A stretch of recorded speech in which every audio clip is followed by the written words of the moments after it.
북창 정염 선생의 궁울가의 개벽 소식. 일명 용호대사로 불리는 정북창 선생은 조선 중종 명종 때 학자로 충청도 온양 사람입니다. 25세에 사마시에 급제하고 포천 현감까지 지냈으나 벼슬을 사양하고 산천을 주유하였습니다. 소시의 산사에서 선가의 육통법을 시험해 보려고 3일 동안 정관하더니 이로부터 배우지 않고 저절로 통하여 천리밖의 일도 생각만 일으키면 훤히 알게 되었다고 합니다.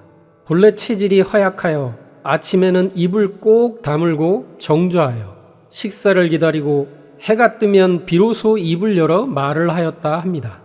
밤에도 단정히 앉아 새벽까지 잠을 자지 않고 수도에 열심일 뿐만 아니라 마음씀을 고명하게 하고 의리를 지키는 데도 뛰어났습니다. 또한 새소리, 벌레소리, 짐승소리를 비롯하여 어느 나라 어느 지방의 말도 배우지 않고 듣는 대로 통한 것으로 유명했습니다.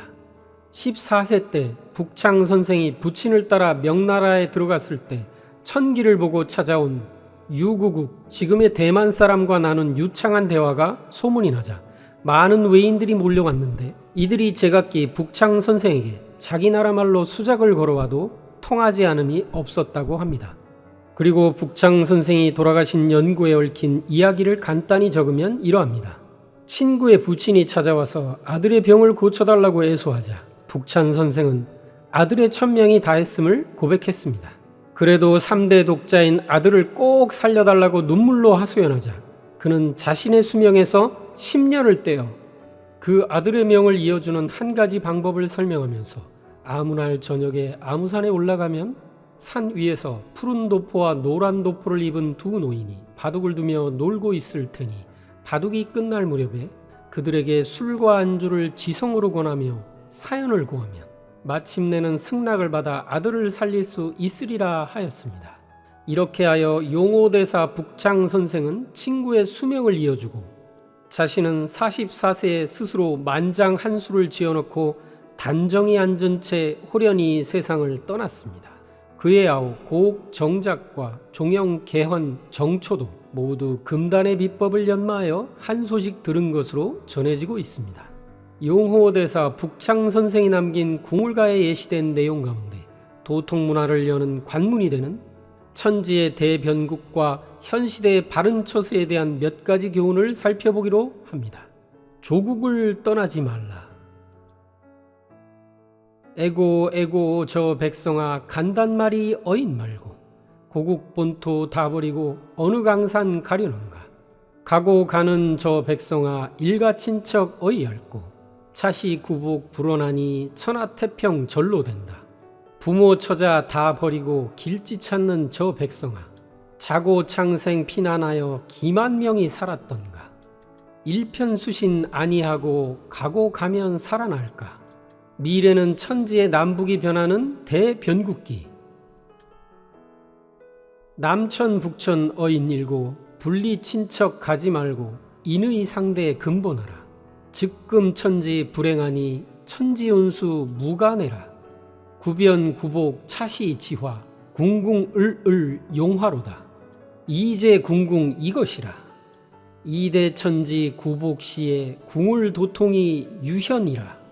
이번에 천지운수는 우주의 시간대가 뒤바뀌는 대변국기로서 불행한 때이니 형제 친척을 떠나지 말고 남을 사랑하고 의리를 저버리지 말라고 신신당부하고 있습니다. 천지가 9번 변하고 뒤집어질 때 궁울의 도통이 나온다는 것입니다. 그러면 이 궁울이란 과연 무엇을 암시하고 있는 말일까요? 조선 강산의 인류구원의 도통군자 출세. 조선 강산 명산이라 도통군자 다시 난다. 사명당이 갱생하니 승평시대의 불원이라. 창생 도탄 없어진다. 포덕포화 하는 때라. 대성지화 돌아오니 궁을 노래 불러보자. 인류를 구원하는 희세의 도통군자가 오시리라 하였습니다. 그런데 여기서 사명당은 구체적으로 무엇을 말하는 것일까요?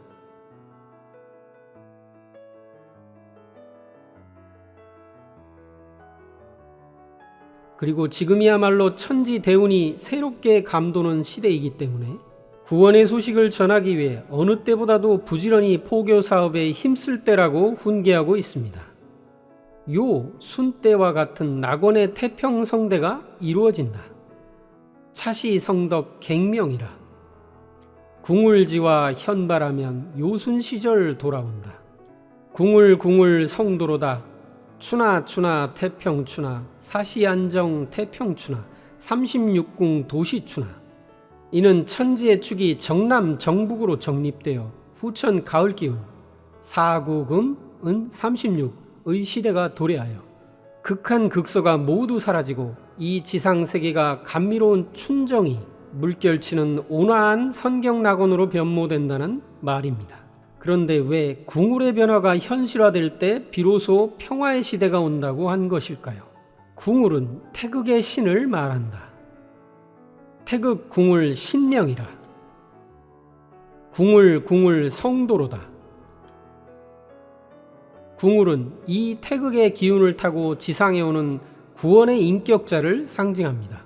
태극도 즉 우주 생명의 순환도를 보면 알 수 있듯이 원 태극도의 태극수의 순환 정신이 바로 궁울로 되어 있습니다. 지금은 우주의 천체가 기울어져 있어 태극의 모양을 그릴 때 이와 같이 그리지만 앞으로 천체가 정립되면 태극이 성도하게 되어 이와 같이 바뀌게 됩니다. 태극 신명이란 사람으로 오시어 절대자의 성업을 매듭 지으시는 분을 말합니다. 석존이 전한 구원의 양커대왕 노스다무스가 말한 동방쪽으로 오시는 앙골모아의 대왕도 바로 이 태극 신명을 가리킵니다. 궁울에 대한 더 자세한 내용은 이것이 개벽이다 책 상권에서 살펴보시기 바랍니다.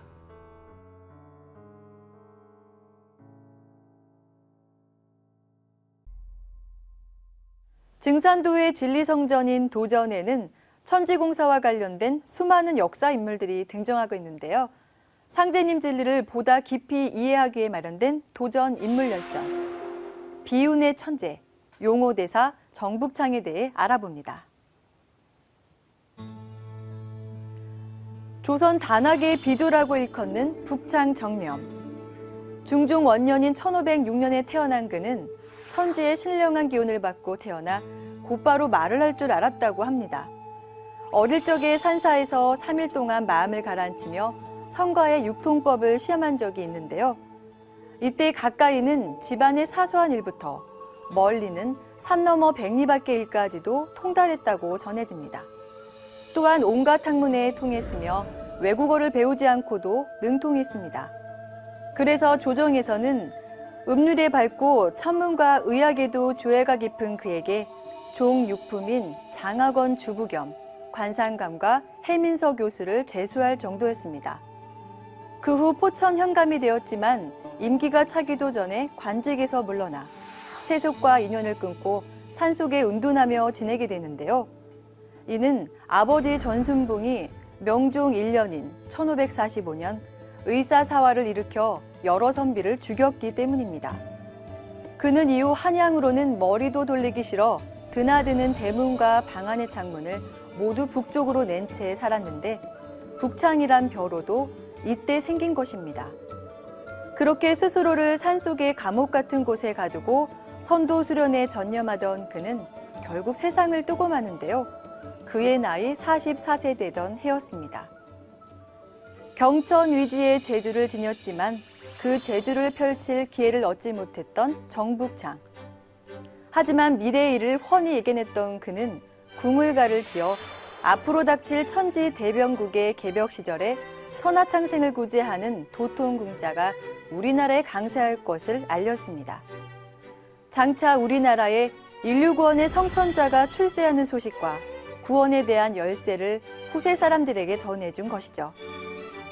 앞으로 벌어질 후천 대개벽의 실상과 상제님 강세 소식을 내다보고 천하창생에게 구원의 소식을 전하고자 했던 정북창의 거룩한 삶과 사명을 만나보시기 바랍니다.